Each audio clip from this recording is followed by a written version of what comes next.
ومن یبتغ غیر الاسلام دینا فلن یقبل منہ، جو شخص اسلام کے سوا کسی اور دین کا متلاشی ہوگا فلن یقبل منہ، وہ دین اس سے ہرگز قبول نہیں کیا جائے گا۔ جب ہم اسلام کے دعوے دار ہیں تو ہمارے اوپر اللہ کی طرف سے کچھ احکام اور پابندیاں لازم ہیں۔ مسلمان وہی ہوتا ہے جو اسلام کے تمام احکامات کو خوشی کے ساتھ قبول کرے۔ اللہ فرماتے ہیں یا ایھا الذین آمنوا ادخلوا فی السلم کافہ، اے ایمان والو اسلام میں پورے داخل ہو جاؤ۔ پورے داخل ہونے کا مطلب یہی ہے کہ ہم اللہ کے تمام احکامات کو عملاً تسلیم کر لیں۔ اگر صرف زبان سے اسلام کا دعویٰ کریں اور اسلام کے بتائے ہوئے احکامات پر عمل نہ کریں تو یہ نفاق ہے جو اللہ وحدہ لا شریک کو کسی بھی صورت میں پسند نہیں ہے۔ وہ ہمارا ظاہر اور باطن ایک دیکھنا چاہتا ہے کہ جو چیز ہمارے دل میں ہو وہی ہماری زبان پر ہو، وہی ہمارے عمل میں ہو، ہماری زبان اور دل کا اتحاد ہو۔ یوں نہ ہو کہ زبان کچھ اور کہتی ہو اور ہمارے دل میں کچھ اور ہو۔ پھر بالخصوص وہ لوگ جو دین اسلام کی طرف دعوت دینے والے ہیں، جن کا فریضہ امر بالمعروف اور نہی عن المنکر ہے، جو لوگوں کو اچھی بات کی طرف دعوت دیتے ہیں اور برائیوں سے منع کرتے ہیں، انہیں تو شرعی احکام کی پابندی دوسروں کے مقابلے میں زیادہ کرنی چاہیے، اور جو اللہ کے دین کا داعی ہوتا ہے وہ اللہ کی طرف سے عائد کردہ تمام پابندیوں کا خیال اور لحاظ رکھتا ہے۔ مسلمان ہونے کے بعد جو اول اسلام کا فریضہ اور رکن مسلمان کے ذمے ہے وہ نماز کا قیام ہے، اور سب سے زیادہ اللہ کا قرب اللہ کے فرض کردہ احکام پر عمل کرنے سے نصیب ہوتا ہے۔ جن چیزوں کو اللہ نے فرض کر دیا ہے اگر ہم ان کی صحیح معنوں میں پابندی کریں تو فرائض کی پابندی ایک مسلمان کو اللہ وحدہ لا شریک کی جنت میں لے جاتی ہے۔ صحیحین کی حدیث ہے، سیدنا ابو ہریرہ رضی اللہ تعالی عنہ اس حدیث کے راوی ہیں۔ کہتے ہیں ایک دن ایک شخص رسول اللہ صلی اللہ علیہ وسلم کے پاس آیا اور آ کر کیا کہتا ہے، دلنی علی عمل اذا عملتہ دخلت الجنہ، آپ میری کسی ایسے عمل پر رہنمائی کریں جب میں وہ عمل کروں تو جنت میں داخل ہو جاؤں۔ میرے بھائیوں، اس سائل کے سوال پر غور کرو، کتنا پیارا اور بہترین سوال ہے کہ ایسا عمل بتاؤ جو میں اختیار کر کے اللہ کی جنتوں کا مہمان بن جاؤں۔ کیا ہمارے سوالات بھی اسی طرح کے ہوتے ہیں؟ اکثر ہمارے ہاں یہ عادت اور روٹین بن گئی ہے کہ سوال برائے سوال ہی کیے جاتے ہیں، بحث در بحث ہوتی ہے، عمل مفقود ہوتا ہے۔ لوگ سوالات ایسے پوچھتے ہیں جن کا ان کے عقیدے اور عمل سے دور کا بھی واسطہ نہیں ہوتا۔ ہمارے سامنے آخرت کی فکر نہیں ہوتی، عمل کی دنیا سے ہم دور ہوتے ہیں، تو لا یعنی اور فضول قسم کی بحثوں میں اور سوالات میں پڑھ کر اپنا وقت ضائع کرتے ہیں۔ صحابہ کے اندر اللہ تعالیٰ کی محبت تھی، نبی صلی اللہ علیہ وسلم کی محبت تھی، دین کے سچے دائی تھے اور علم و عمل کا پیکر تھے۔ ان کی تمنا اور خواہش یہی ہوتی تھی کہ رسول اللہ صلی اللہ علیہ وسلم ہمیں کوئی ایسا نسخہ عمل بتا دیں جسے ہم اختیار کر کے اللہ کی جہنم سے دور ہو جائیں اور جنت کے وارث بنیں۔ آج ہمیں بھی یہی سوچ اور فکر پیدا کرنے کی ضرورت ہے، لا علمی کو دور کرتے ہوئے علم کے ان زاویوں کو حاصل کریں جن پر عمل کرنا مقصود ہو۔ صحابی کہتے ہیں دلنی علی عمل، مجھے کوئی عمل بتاؤ، کیسا عمل ہو؟ اذا عملتہ دخلت الجنہ، جب میں وہ عمل کر لوں اس کا رزلٹ اور نتیجہ یہ ہو دخلت الجنہ، میں جنت میں داخل ہو جاؤں۔ نبی کریم صلی اللہ علیہ وسلم نے کہا فرض نماز ادا کیا کر۔ وہ کہنے لگا حل علی غیرہا، کیا فرضی نماز کے علاوہ کوئی اور نماز بھی میرے ذمے ہے؟ تو نبی صلی اللہ علیہ وسلم فرمایا لا، تیرے اوپر فرض کے سوا اور کوئی نماز لازم نہیں ہے الا ان تطوع، مگر تو اپنی خوشی کے ساتھ فرضوں کے سوا نفلی عبادت کرنا چاہے تو کر۔ پھر اس نے کہا اس کے علاوہ کوئی اور حکم؟ آپ نے فرمایا رمضان المبارک کے روزے رکھ۔ کہنے لگا رمضان کے سوا بھی کوئی روزہ میرے ذمے ہے؟ فرمایا نہیں، سوائے اس صورت کے کہ تو اپنی خوشی سے نفلی روزے رکھ لے، فرض نہیں ہے اور کوئی۔ کہنے لگا کوئی اور حکم؟ فرمایا فرض زکوٰۃ ادا کر۔ اس نے کہا اس کے سوا کوئی اور زکوٰۃ بھی میرے اوپر لازم ہے؟ فرمایا نہیں، ہاں تو خوشی سے صدقہ و خیرات سے کام لے۔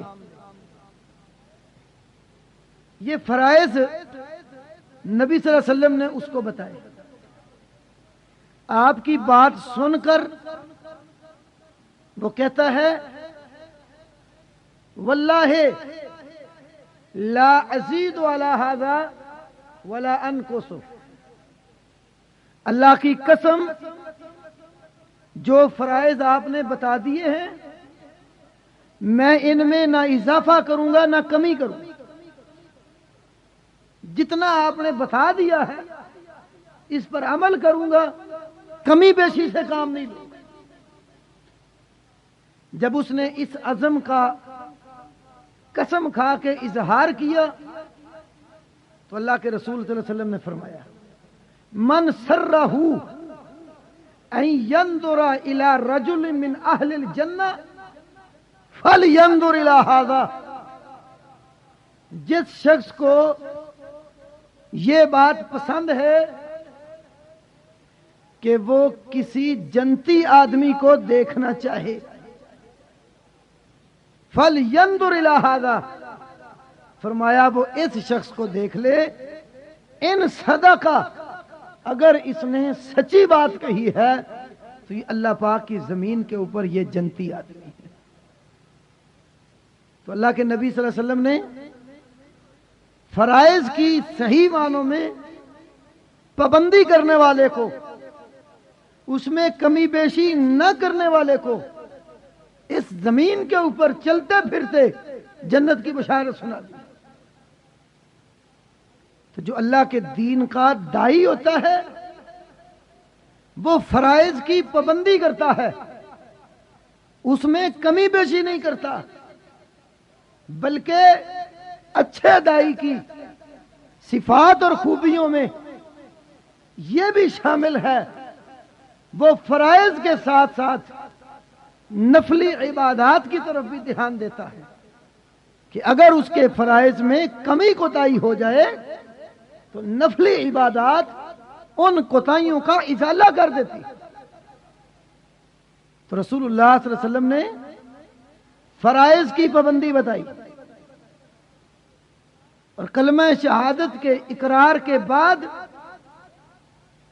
پہلا فرض، اسلام کا بنیادی رکن، وہ نماز ہے، جسے بنی الاسلام علی خمس، عبداللہ ابن عمر رضی اللہ عنہ کی حدیث میں اسلام کی 5 بنیادوں میں شہادتین کے اقرار کے بعد نماز کا تذکرہ کیا گیا.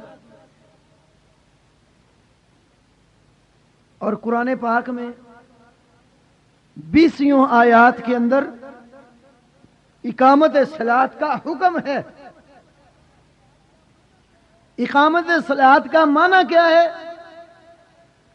امام محمد بن نصر المروزی علیہ الرحمہ نے اپنی کتاب تعظیم و قدر الصلاۃ میں اقامت صلاۃ کا مفہوم بیان کرتے ہوئے یہ بات سمجھائی ہے کہ اقامت صلاۃ کا فریضہ تب پورا ہوتا ہے جب آدمی 5 نمازوں کو اس کے وقت پر نماز کے ارکان کی صحیح طور پر ادائیگی کر کے ادا کرے،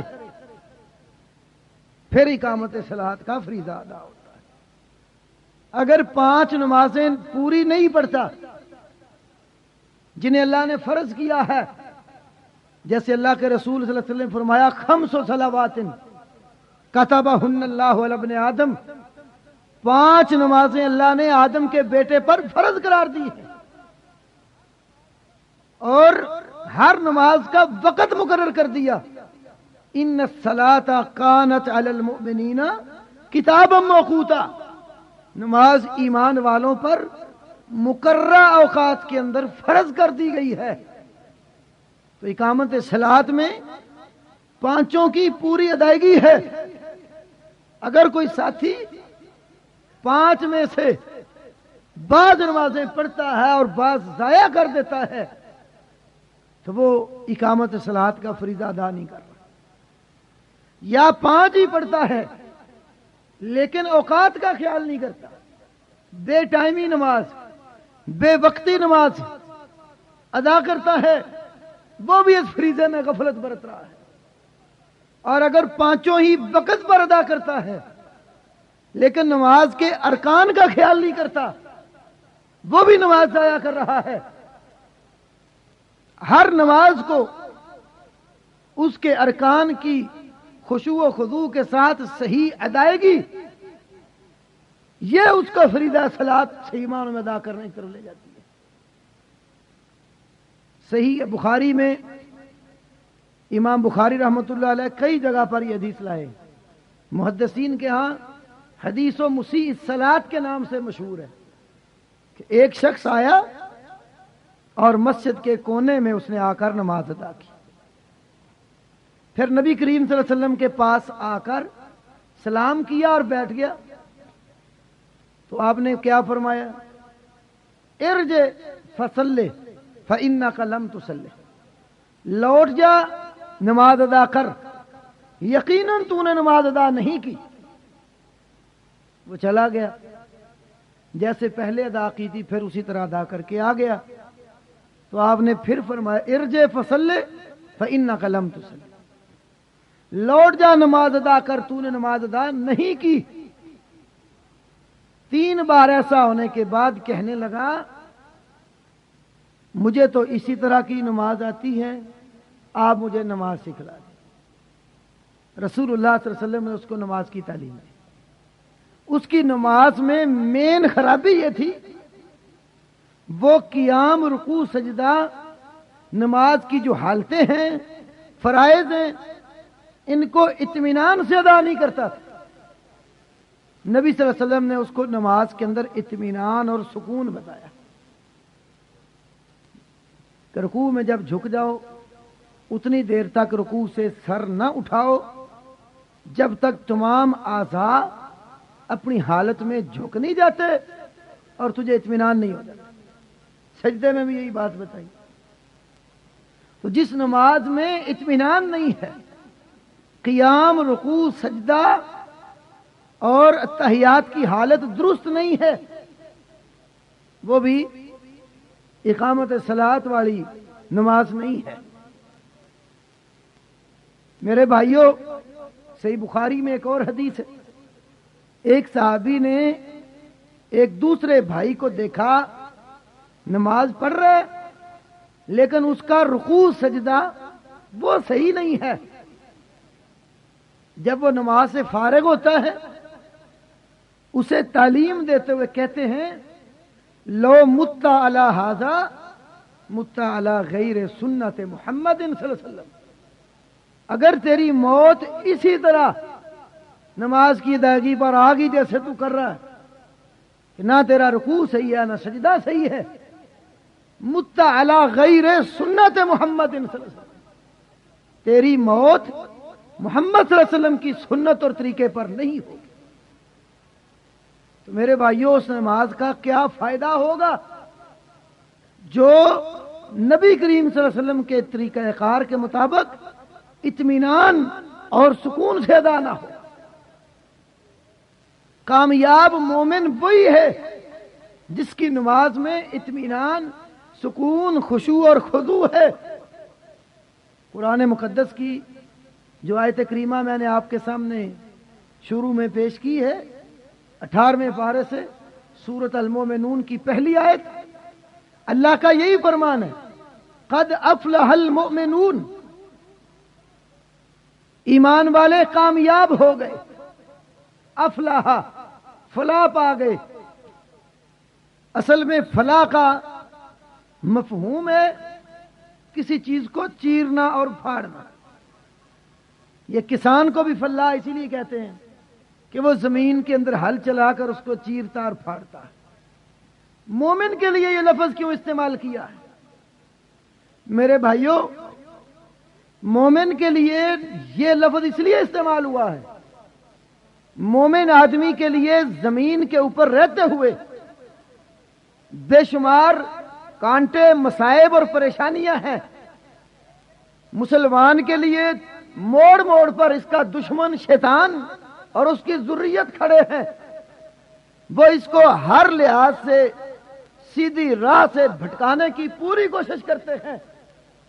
جو مومن ہوتا ہے شیطان کی چالوں کو، اس کے وسوسوں کو، اس کے ہیلے اور بہانوں کو چیرتا پھاڑتا ہوا آگے گزر جاتا ہے، اس کے وساوس میں پھنستا نہیں.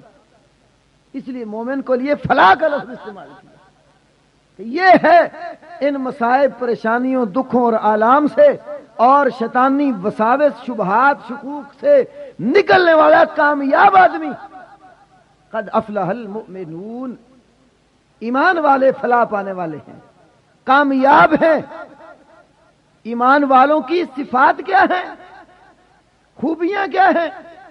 اس مقام پر سر دست جو خوبی ایک مومن مسلم کی بیان ہوئی ہے وہ یہ ہے الذین ہم فی صلاتہم خاشعون، جو اپنی نمازوں میں خشوع کرنے والے ہیں، عاجزی کرنے والے ہیں.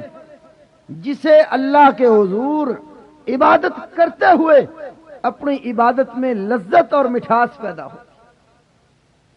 میرے بھائیوں، اللہ کے حضور جب بندہ نماز میں کھڑا ہوتا ہے تو سستی اور کاہلی کا مرتکب نہ ہو۔ جو اللہ کے بندے ہیں، ایمان والے ہیں، اس کے دین کی دعوت کا کام کرنے والے ہیں، وہ اللہ کے دین کی طرف لوگوں کو بلاتے ہیں، ان کی حالت یہ ہوتی ہے جس اللہ کی محبت میں لوگوں کو دین کی طرف کھینچ کر لاتے ہیں، اس اللہ کی محبت میں جب وہ اس کے آگے جھکنے کے لیے کھڑے ہو جاتے ہیں تو وہ عجز و انکساری کے ساتھ اپنے آپ کو اللہ کے آگے کمزور اور عاجز بندہ ظاہر کر کے کھڑا کر دیتے ہیں۔ تو مالک ہے، تو بخشنے والا ہے، غفور الرحیم ہے، میں تیرا گناہگار بندہ ہوں، مجھ سے غلطیاں ہوتی ہیں، کوتاہیاں ہوتی ہیں، خامیاں ہوتی ہیں، میں اپنے عمل میں بھی خطا کار ہوں اور تیرے دین کی طرف دعوت دینے میں بھی بے شمار کوتاہیوں کا مرتکب ہوں۔ تو میرا مالک ہے، میں تیرا عاجز اور غلام بندہ ہوں، تو میری کوتاہیوں اور غلطیوں کو معاف کر۔ اور یقین جانیے، جب ایک دین کا کام کرنے والا شخص اپنے آپ کو گناہگار، مجرم، خطا کار، کوتاہیوں کا مرتکب سمجھ کر اللہ کے آگے عبادت میں کھڑا کر لیتا ہے اور اپنی غلطیوں کا اقرار کر کے اپنے اللہ سے معافی مانگتا ہے، اللہ کو ایسے بندے کو معاف کرنے پر خوشی ہوتی ہے۔ سنن نبی داود میں رسول اللہ صلی اللہ علیہ وسلم کی حدیث ہے، ایک دن آپ سفر پر روانہ ہونے لگے تو جس سواری پر آپ نے سوار ہونا تھا اس پر زین کسی ہوئی تھی، مکمل طور پر وہ سواری سفر کے لیے تیار۔ رسول پاک صلی اللہ علیہ وسلم نے اس کی رکاب میں جب اپنا پاؤں رکھا تو کہتے ہیں بسم اللہ، میں اللہ کے نام کے ساتھ سوار ہوتا ہوں۔ پھر جب اس کی پشت پر بیٹھ گئے تو کہا الحمدللہ، شکر ہے مالک کا جس نے میرے سفر کی صعوبتوں کو آسانیوں میں بدلنے کے لیے مجھے یہ سواری عطا کر دی۔ پھر کہتے ہیں سبحان الذی سخر لنا ھذا وما كنا له مقرنین وانا الی ربنا لمنقلبون۔ تمام تسبیح اور پاکیزگی اللہ کے لیے جس نے یہ سواری ہمارے تابع کر دی۔ ہمارے اندر اتنی بھی قوت اور طاقت نہیں ہے کہ ہم اس سواری کو اپنا تابع بنا لیں اور اس کو جکڑ کر مطیع کر لیں، اور یقیناً ہم سب اپنے پروردگار کی طرف واپس لوٹ کر جانے والے۔ پھر 3 بار کہا الحمدللہ، اس کے بعد پھر 3 بار پڑھا اللہ اکبر، پھر یہ دعائیہ کلمہ کہتے ہیں سبحانک انی ظلمت نفسی فاغفر لی فانہ لا یغفر الذنوب الا انت۔ یا اللہ تو پاک ہے، انی ظلمت نفسی، اپنی جان پر قصور اور ظلم میں نے کیا ہے، تو ظلم اور قصور سے، کوتاہی سے پاک اور مبرہ ہستی ہے، فاغفر لی، تو مجھے معاف کر دے، فَإِنَّهُ لَا يَغْفِرُ الذُّنُوبَ إِلَّا أَنْتَ، اس لیے تیرے سے معافی مانگ رہا ہوں کہ تیرے سوا غلطیوں کو معاف کرنے والا کوئی نہیں۔ اس دعا کے بعد رسول اللہ صلی اللہ علیہ وسلم مسکرا پڑے۔ حضرت علی نے پوچھا کہ یا رسول اللہ صلی اللہ علیہ وسلم، آپ یہ بتائیں کہ سوار ہوتے وقت بسم اللہ پڑھا ہے، بیٹھ کر یہ ساری دعا پڑھی ہے، آخر میں آپ مسکرائے کیوں ہیں؟ نبی کریم صلی اللہ علیہ وسلم نے اس موقع پر فرمایا یعجب ربکم من عبدہ، تمہارا پروردگار اپنے بندے پر خوش ہوتا ہے۔ کب؟ جس وقت بندہ یہ کہتا ہے اللہ کے آگے تو غفور رحیم ہے، بہت بخشنے والا مہربان ہے، اور میں گناہگار ہوں، غلطیاں اور کوتاہیاں مجھ سے ہوتی ہیں، تو اللہ اپنے بندے کی اس طرح معافی پر خوشی کرتے ہوئے کہتا ہے وَهُوَ يَعْلَمُ أَنَّهُ لَا يَغْفِرُ الذُّنُوبَ غَيْرِي، میرے بندے کو اس بات کا علم ہے کہ میرے سوا اس کے گناہ بخشنے والا کوئی نہیں ہے، یہ میرے آگے کھڑا ہو کر اپنے آپ کو عاجز بنا کر گناہگار سمجھ کر اور مجھے غفور رحیم سمجھ کر مجھ سے معافی مانگتا ہے، اس لیے میں اپنے بندے کے اس فعل پر خوش ہوتا ہوں۔ جس وقت بندہ اللہ کے آگے کھڑا ہو، نماز پڑھ رہا ہو، عبادت کر رہا ہو، تو عجز و انکساری کو اختیار کرے اور اپنے آپ کو غلطیوں کا پتلا سمجھ کر اللہ کو غفور رحیم مان کر معافی مانگے، تب اس کی نماز میں عجز پیدا ہوتا ہے، انکساری آتی ہے، خشوع و خضوع آتا ہے، اس کے جوڑ جوڑ میں تذلل اور عاجزی ہوتی ہے۔ نبی علیہ السلام کی دعائیں دیکھیں آپ، ہم تو صرف سبحان ربی العظیم، سبحان ربی الاعلی، یہ چھوٹی چھوٹی دعاؤں پر اکتفا کر لیتے ہیں۔ رسول اللہ صلی اللہ علیہ وسلم کی جو رکوع میں سجدے میں دعائیں ہیں، کبھی آپ ان کے اوپر غور کریں، اس دعا کا ایک ایک لفظ انسان کی عاجزی اور انکساری پر دلالت کرتا ہے۔ اللہم لک رکعت وبک آمنت ولک اسلمت وعلیک توکلت انت ربی خشع سمعی وبصری ودمی ولحمی وعظمی وعصبی للہ رب العالمین۔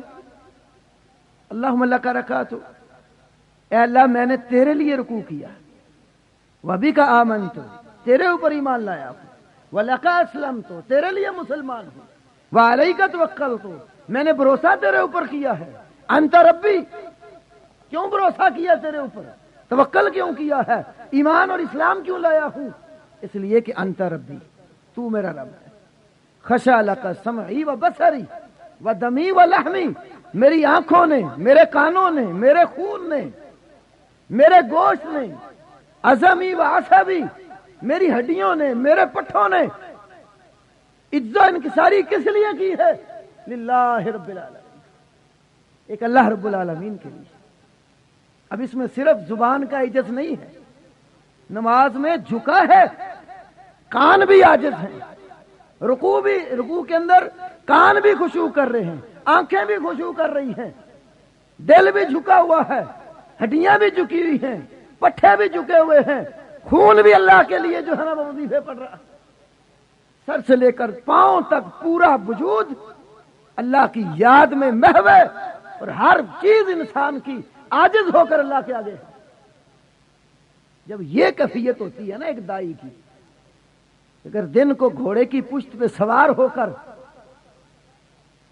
اللہ کی راہ میں غازی اور مجاہد ہے، رات کے وقت مصلی پہ کھڑا ہو کر مصلی کا سوار بن کر اللہ کے حضور عز و انکساری میں عبادت کر رہا، فرائض کے ساتھ ساتھ اللہ کے آگے نوافل پڑھ کر بھی اپنے آپ کو جھکا رہا ہے۔ میرے بھائیوں، جس دائی میں نماز کی صحیح معنوں میں پابندی نہیں ہے، نماز کو ضائع کرتا ہے، یقین جانیے وہ دائی بننے کا حق ہی نہیں رکھتا۔ صحیح بخاری میں حضرت عمر رضی اللہ تعالی عنہ کا ایک خط، ان کے گورنروں کے نام، والیوں کے نام، مسئولین کے نام، مختلف جگہوں پر دین کی دعوت کا فریضہ ادا کرنے والے لوگوں کے نام ہے، وہ اپنے والیوں کو، مسئولین اور گورنروں کو کیا لکھتے ہیں؟ نماز کی پابندی کیا کرو۔ کیوں؟ من زیاہا فہو لما سواہ اضیع، جو نماز کو ضائع کرنے والا ہے وہ نماز کے علاوہ باقی کاموں کو بالاولیٰ ضائع کرتا ہے۔ بھئی جس نے اللہ کا حق ادا نہیں کیا، مالک الملک کے فریضے کو ضائع کر رہا ہے، وہ بندوں کا فریضہ صحیح معنوں میں کیسے ادا کرے؟ حضرت عمر رضی اللہ عنہ نے اپنے گورنروں کو نصیحت کی، نماز کی پابندی کیا کرو، اس کو ضائع مت کیا کرو، نماز کو برباد کرنے والا نماز کے علاوہ باقی احکام کو بالاولا برباد اور ضائع کرنے والا. اسی جمعے میں رمضان بھائی ایک جگہ پر تھے، وہاں سوال و جواب کی نشست میں ایک بزرگ نے یہ بات کہی کہ اپنے مسئولین کو نماز کی پابندی کی طرف دھیان دلوائیں، یہ نمازیں ضائع کرتے ہیں. میرے بھائیوں، اگر ہماری ایسی شکایات آنی شروع ہو جائیں کہ ہم اللہ کے فریضے کو ضائع کرنے والے ہوں تو ہماری دعوت کا کیا اثر ہوگا؟ بے عمل دائی کی دعوت کا کوئی اچھا رزلٹ اور نتیجہ نہیں نکلتا.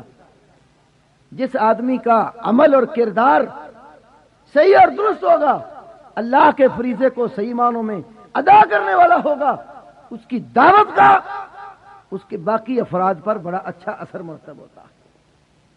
مسئول کا تو ذمہ ہے وہ نماز کا. میرے بھائیوں، اگر ہماری ایسی شکایات آنی شروع ہو جائیں کہ ہم اللہ کے فریضے کو ضائع کرنے والے ہوں تو ہماری دعوت کا کیا اثر ہوگا؟ بے عمل دائی کی دعوت کا کوئی اچھا رزلٹ اور نتیجہ نہیں نکلتا. جس آدمی کا عمل اور کردار صحیح اور درست ہوگا، اللہ کے فریضے کو صحیح معنوں میں ادا کرنے والا ہوگا، اس کی دعوت کا اس کے باقی افراد پر بڑا اچھا اثر مرتب ہوتا ہے. مسئول کا تو ذمہ ہے وہ نماز کا فریضہ سب سے زیادہ پابندی سے ادا کرنے والا ہو، اول صف کے اندر جا کر بیٹھا ہوا. اللہ کے نبی صلی اللہ علیہ وسلم نے فرمایا نا، بخاری کی حدیث اگر تم جان لو اذان کہنے میں اور پہلی صف کے اندر کھڑا ہونے میں اجر کتنا ہے تو تم اس طرح آؤ کہ تمہیں قرآن اندازی سے کام لینا پڑے کہ پہلی صف میں کون کھڑا ہوگا اور اذان کون دے گا. ہماری حالت یہ ہوتی ہے ہم مسجد جائیں بھی پہلے تو وقت پہ حاضر نہیں ہوں گے، اگر چلے بھی جائیں کوشش یہ ہوتی ہے کہ پچھلی صف میں کہیں جگہ مل جائے تاکہ حضرت امام صاحب جب سلام پھیرے تو مسجد سے سب سے پہلے نکلنے کے لیے تیار ہو جائے. جوتیاں بھی وہاں پیچھے رکھ لی تاکہ جلدی سے اٹھ کر جوتے پکڑوں اور بھاگ جاؤں. میرے بھائیوں، اگر یہ حالت بن جائے نا تو پھر خدشہ اس بات کا ہے کہ بندہ کہیں آہستہ آہستہ مسجد سے ہی دور نہ ہو جائے. یہ خدشہ خود رسول اللہ صلی اللہ علیہ وسلم نے ظاہر کیا. ایک حدیث میں ہے ایک دن اللہ کے نبی صلی اللہ علیہ وسلم نے رأى تأخراً فی اصحابہ، اپنے صحابہ میں پچھلی صفوں میں ہٹ کر کھڑے ہونا دیکھا تو آپ نے فرمایا بھئی پیچھے تم کھڑے ہوتے ہو مجھے ڈر لائے کہ کہیں اس طرح پیچھے کھڑے ہوتے ہوتے اللہ تعالیٰ تمہیں اور ہی پیچھے نہ کر دے. تو دائی کے اندر تو یہ طمع ہو، یہ لالچ اور حرص ہو کہ میں اللہ کا عاجز بندہ بنوں اور سب سے اگلی صفوں میں جا کر کھڑا ہوں. یہ فریضہ میرے بھائیوں انتہائی اہمیت کا حامل ہے. اور مسلم وغیرہ میں ایک مقام پر یہ روایت ہے کہ صحابہ کرام نماز کے علاوہ کسی اور امر کا ترک کفر نہیں سمجھتے تھے. کیا مطلب ہے اس کا؟ کہ نماز کی انتہائی پابندی کرتے تھے، اس کے چھوڑنے کو جتنا کفر سمجھتے تھے کسی اور عمل کا اتنا کفر نہیں جانتے تھے. اور یہی وجہ ہے نبی علیہ السلام کے زمانے میں منافق لوگ بھی مسجد میں ضرور آتے تھے. انہیں پتا تھا اگر ہم مسجد نہ گئے نا مسلمانوں میں ہمارا شمار نہیں ہوگا. اور انہوں نے اپنے فتنوں کو پروان چڑھانے کے لیے جو آڑ لی تھی قرآن کے مطالعے سے معلوم ہوتا ہے وہ بھی مسجد کی، کہ مسجد انہوں نے بنائی جس کو قرآن نے مسجد زرار کہا. تو سمجھ یہی آتی ہے کہ ان کو اس بات کی اچھی طرح سمجھ تھی اگر ہم نے اپنے آپ کو مسلمانوں میں شمار کرنا ہے تو ہمیں مسجد میں ضرور جانا پڑے گا. تو مسجد نبوی میں جا کر تو وہ اپنا پراپوگنڈا پروان کو نہیں چلا سکتے تھے، تو انہیں الگ جو آڑ بنائی تھی اپنے پراپوگنڈے کے لیے وہ بھی مسجد ہی. تو نفاق جو ہے یہ بھی ان کو مسجد میں آنے سے نہیں روکے گا. تو میرے بھائیوں، آج ہم اسلام کا نام لینے والے ہو کر اللہ کے فرائض میں سب سے زیادہ کوتاہی کرنے والے ہوں۔ ہر دائی کا ذمہ ہے کہ وہ سب سے پہلے تیاری کر کے مسجد میں کوشش کرے اول صف میں جا کر داخل ہو جائے، تاکہ نماز کا فریضہ صحیح معنوں میں ادا کرے۔ اگر اللہ کا حق صحیح طرح ادا کرنے والا بن گیا تو باقی احکام اس کے لیے آسان ہو جاتے۔ اور پھر نماز کو جماعت سے جو ادا کرنا ہے اس کی اپنی فضیلت۔ میں صرف ایک حدیث بیان کرتا ہوں، غور کریں۔ نبی علیہ السلام نے فرمایا جو آدمی عشاء کی نماز جماعت کے ساتھ آ کر ادا کرتا ہے اس کو آدھی رات کے قیام کا ثواب مل جاتا ہے، اور جو فجر کی نماز بھی جماعت کے ساتھ آ کر ادا کرتا ہے گویا اسے پوری رات کے قیام کا ثواب اللہ کے یہاں مل جاتا ہے۔ دیکھو فرائض کی ادائیگی جماعت کے ساتھ کر رہا ہے تو جو ثواب اس کو ساتھ نوافل کے ملنا ہے اللہ نے جماعت کی صورت میں وہ بھی ساتھ اس کو دے۔ رات کا جو قیام ہے بڑا مشکل ہے۔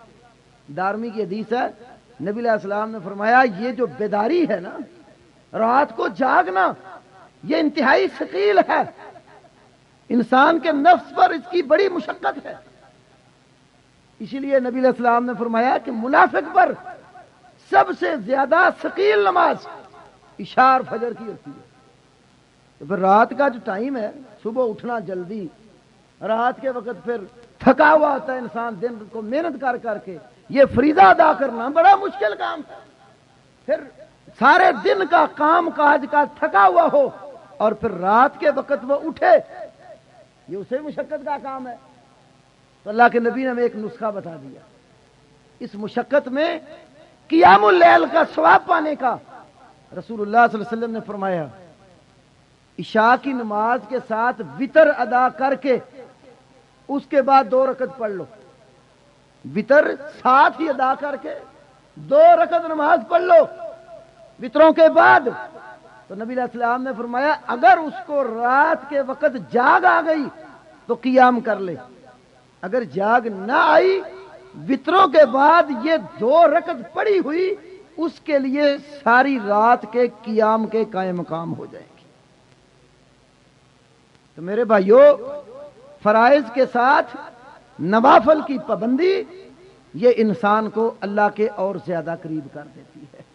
اور نبی علیہ السلام نے فرمایا علیکم بقیام اللیل فإنہ دأب الصالحین من کان قبلکم، تم راتوں کو اٹھ کر قیام کیا کرو، اس لیے جو تم سے پہلے لوگ گزر گئے ہیں نا ان کا طریقہ اور روش یہ تھی کہ وہ رات کو قیام کرتے تھے۔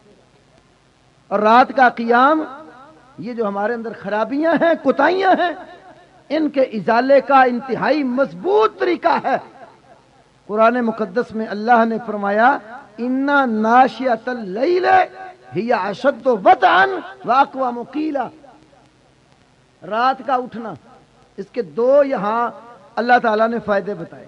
اشد وطئا، یہ جو انسان کا نفس ہے جس کے اندر بے شمار خرابیاں، کوتاہیاں، وسوسے، شکوک و شبہات اور شیطان کے گندے خیالات پیدا ہوتے ہیں، اس نفس کو کچلنے اور روندنے کے لیے مضبوط، انتہائی مضبوط طریقہ قیام اللیل، اور پھر اللہ سے بات کرنے کے لیے، ڈائریکٹ گفتگو کے لیے اقوام، یہ قیلا اللہ سے کال اور بات کے لحاظ سے انتہائی مضبوط راستہ ہے۔ چاہتے ہو اپنے مالک سے ڈائریکٹ گفتگو کرنا اور اللہ سے کلام کرنا تو رات کو اٹھ کر قیام کیا۔ میں ایک مثال پیش کر کے اپنی بات ختم کرتا ہوں۔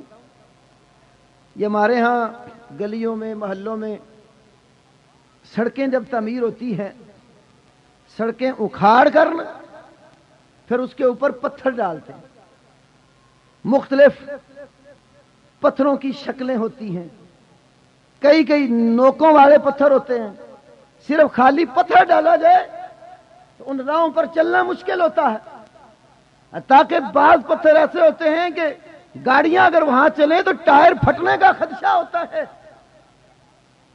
اب ان نوکوں اور پلکوں کو سنوارنے کے لیے کہ گزرنے والے کو کوئی تکلیف نہ ہو، راستہ پلین اور ہموار ہو جائے، تو پھر اس کے لیے رولر استعمال کرتے.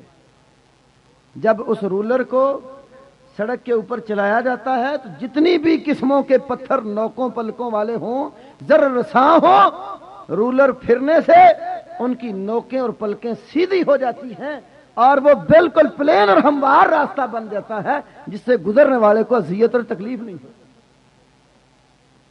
اسی طرح اگر ہم چاہیں کہ ہماری نوکیں بھی سیدھی ہو جائیں، ہمارے ساتھ اٹھنے بیٹھنے والے بھائیوں کو کوئی اذیت اور تکلیف نہ ہو، ہم بالکل پلین اور ہموار راستے کی طرح ہو جائیں، تو اللہ نے اس نفس کی نوکیں توڑنے کے لیے جو رولر ہمیں عطا کیا ہے وہ رات کا قیام ہے. تو اس لیے میرے بھائیوں، فرائض کی پابندی کریں، بالخصوص نماز کی، اور فرضوں کے ساتھ جو نفلی نماز ہے اس کی طرف خصوصاً دھیان دیں. یہ عمل ایسا ہے جس کی بنیاد پر انسان کا نفس سیدھا ہوتا ہے اور اس کی دعوت میں انتہائی مؤثر پہلو اور کردار ادا ہوتا ہے. اللہ وحدہ لا شریک ہمیں صحیح معنوں میں ایک سچا دائی اور باعمل مسلمان بننے کی توفیق نصیب فرمائے. دائی کے بے شمار اوصاف اور خوبیاں ہیں، جن میں سے ایک خوبی آپ کے سامنے ذکر کی ہے. اللہ ہمیں ہر طرح کی جو نماز کی کوتاہی اور سستی ہے اس سے محفوظ فرمائے اور ہمیں فرائض کا صحیح معنوں میں پابند بنائے، تاکہ ہماری اپنی جو زندگی ہے وہ بھی سمر جائے اور ہم دعوت کے میدان میں، جہاد کے میدانوں میں بہترین کردار ادا کر سکیں. وآخر دعوانا ان الحمدللہ رب العالمین. بسم اللہ الرحمن الرحیم. السلام علیکم ورحمۃ اللہ.